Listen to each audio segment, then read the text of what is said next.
gustaría empezar hablando un poco de tu historia, ¿no? Porque quiero saber qué es lo que lleva a una persona a emprender varias empresas, ¿no? Es decir, ¿cómo empezaste, ¿no? ¿Cómo empezaste para adquirir ese conocimiento, esa confianza, no sé si quizás los ahorros, el dinero, que luego te llevan a plantearte, quiero hacer empresa, ¿no?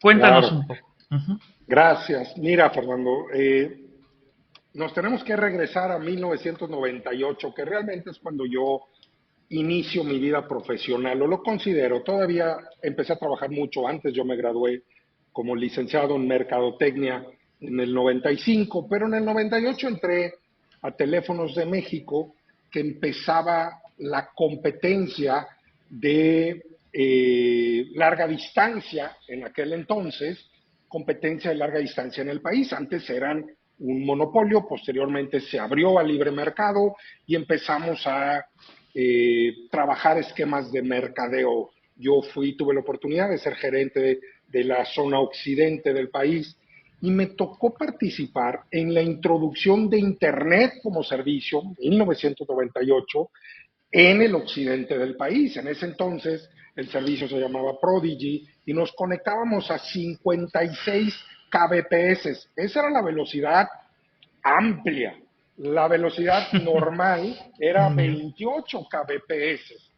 Al año crecimos a 128 kbps, que ya le llamamos velocidad turbo, y posteriormente llegamos a lo que hoy es Infinitum, así se llama el servicio en México, de 1 MB por segundo. Entonces, pues te imaginarás que vengo de la edad de piedra de Internet, literalmente. A mí me encantó realmente participar y conocer cómo esta tecnología venía a cambiar la dinámica de interactuar, no solamente en los negocios, sino, o más bien, no solamente en las personas, sino en los negocios. Y dije, aquí hay algo, me encanta, quiero participar de esto y no puedo hacerlo siendo empleado. En 2004 tomo la decisión de separarme, renunciar de mi posición en Teléfonos de México e iniciar una de las primeras agencias de mercadotecnia digital en el país, registrados ante la Asociación Mexicana de Agencias de Publicidad, que no tenían un sector de mercadotecnia digital en ese entonces. Nosotros, para que contextualizar esto, Fernando, nosotros fuimos la primera empresa que desarrolló un Facebook Developers Garage en Latinoamérica cuando Facebook tenía 2 millones de usuarios. Entonces empezábamos con la revolución de redes sociales, empezábamos con la revolución de páginas web, empezábamos con la revolución de los aplicativos. Toda esta dinámica de la nueva economía digital me tocó participar de él y te puedo decir los altibajos de todo esto y las malas percepciones que crearon no solamente en mi generación, sino en generaciones futuras que participaron en este proyecto. Y luego entramos a ese tema de cómo Silicon Valley fue cambiando la perspectiva de hacer negocios en Pero el mundo. justo Uh -huh. fue en la época entonces, como dices, dorada, ¿no? Te tocó vivir en todo caso el boom de los famosos .com. Yo recuerdo cuando nació Amazon, yo recuerdo cuando nace Twitter, yo recuerdo cuando nace YouTube. Y te puedo decir que hablando con una persona en Estados Unidos le decía, oye, ¿ya viste esta nueva plataforma que se llama YouTube? ¿Qué tontería tan grande es que alguien quiera ver el video de cumpleaños de una persona en Michigan? ¿Cómo por qué?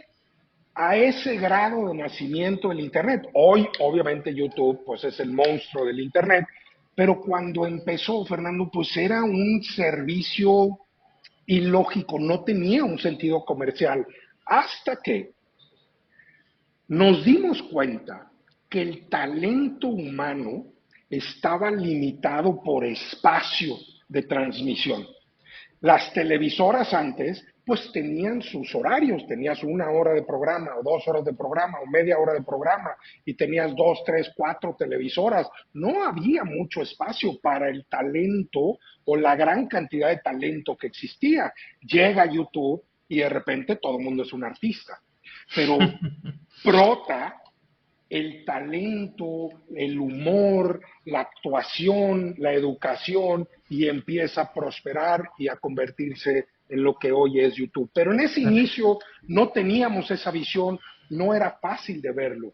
Es que Twitter era incluso otra ya con plataforma, YouTube Iván. encima, se Uh -huh. pasó como por una evolución, digamos, ¿no? Porque yo me acuerdo Claro. que hubo una época en donde incluso a algunos les daba vergüenza decir, no, que yo soy youtuber, ¿no? Uh Entonces, -huh. pero hoy en día más bien es aspiracional, ¿no? Ser un youtuber profesional famoso, ¿no? Entonces ha Exacto, cambiado ¿no? bastante la No percepción. existía Uh eso, pues -huh. el ser youtuber era una de las profesiones nuevas que se creaban con todas estas plataformas, coordinador o administrador de redes sociales también, diseño de páginas web en su momento. Tú podías vender páginas web en, voy a tratar de traducir a dólares, pero en 200,000, 300,000 dólares por una página web estática informativa, ¿eh? Ese tamaño era el mercado porque pocas empresas participaban de él. Y entonces participamos en todo este proceso, pero cuando se dio el boom de aplicativos móviles, cuando llega iPhone y empieza a sacar las apps, tanto iPhone como Google, empiezan a absorber el talento en programación, empieza a haber una escasez en programación. Y las agencias pequeñas, como la mía, eh, nos vimos imposibilitados de participar con los monstruos. Tú sabes que México es una maquila, un sector que maquila servicios a Estados Unidos, porque la mano de obra es mucho más barato y la cercanía geográfica que existe con Estados Unidos. Cuando empiezan a venirse a principios de los 2000 las grandes empresas fabricantes de software, pues empiezan a absorber el talento local y mientras que tú pagabas, te voy a dar un ejemplo, $2,000 mensuales de sueldo, ellos pagaban $8,000 mensuales de sueldo.